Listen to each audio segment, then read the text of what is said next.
Welcome to the GerdedMind.com. I'm your host, Robert Wurtz.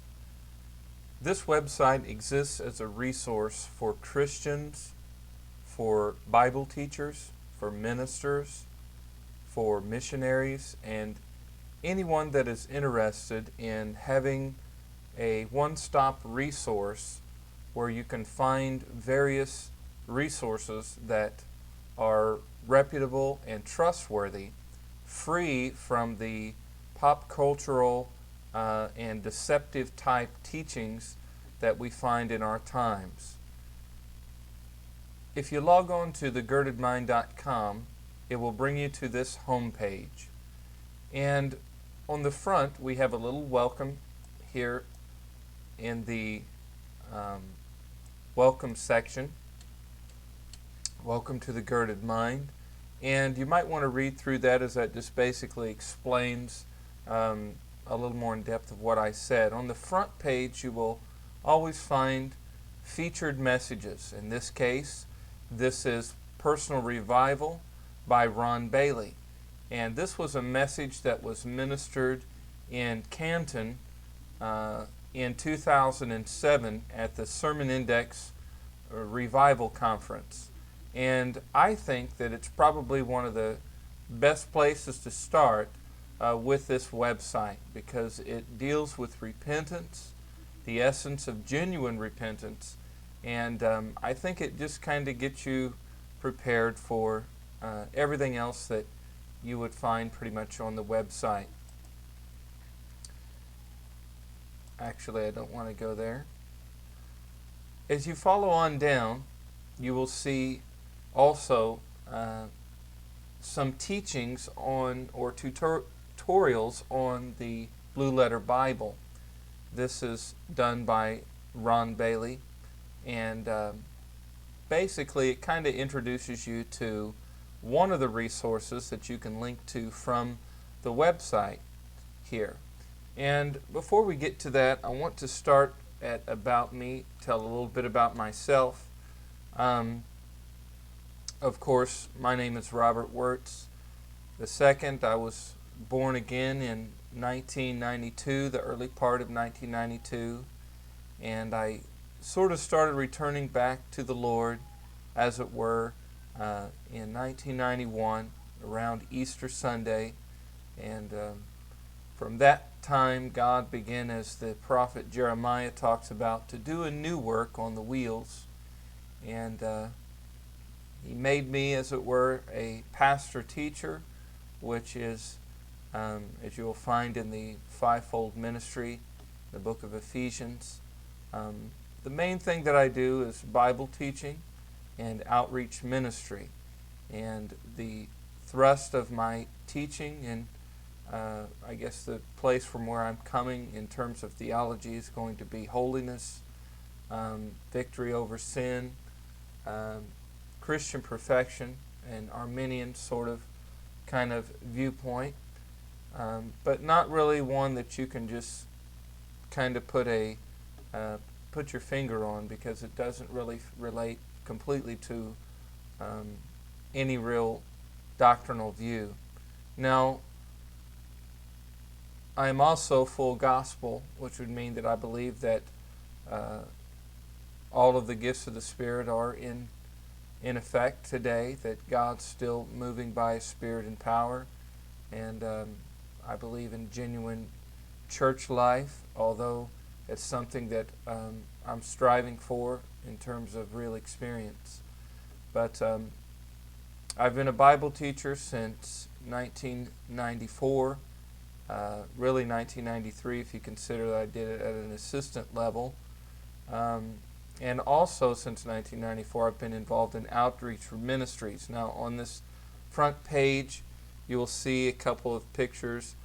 These are outreaches that basically take place in shut-in type environments, to the elderly in particular, and to the disabled and handicapped folk that are not able to really get out and take care of themselves, and in some way they need help. It doesn't always mean that a person is old, in terms of, in their 80s or 90s, and and all that. Sometimes it could just be people that are handicapped. And also in this top picture is one of the occasions where I've ministered under the tent in other places in other states around the country, typically preaching the word of repentance and genuine salvation.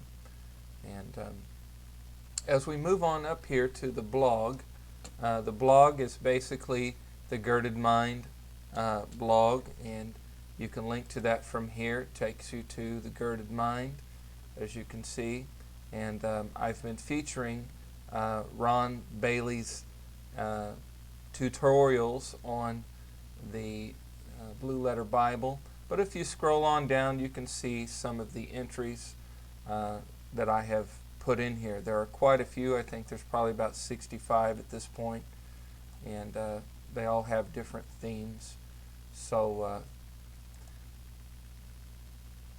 the Gerd of Mind, the thinking being girding up the loins of our mind, and basically having the mind of Christ, having a desire for truth, having a willingness to accept and believe the truth no matter what that truth may be, and taking an approach that we can always learn, we can always sharpen our understanding of the gospel in particular. I don't subscribe to what they call the chronological snobbery of our times, where we are somehow smarter than those that have gone before us. As a matter of fact, it's my view that we have lost academically greatly over the years, and we've lost things that we need to try to recoup. And that is one of the reasons why I have developed this resource.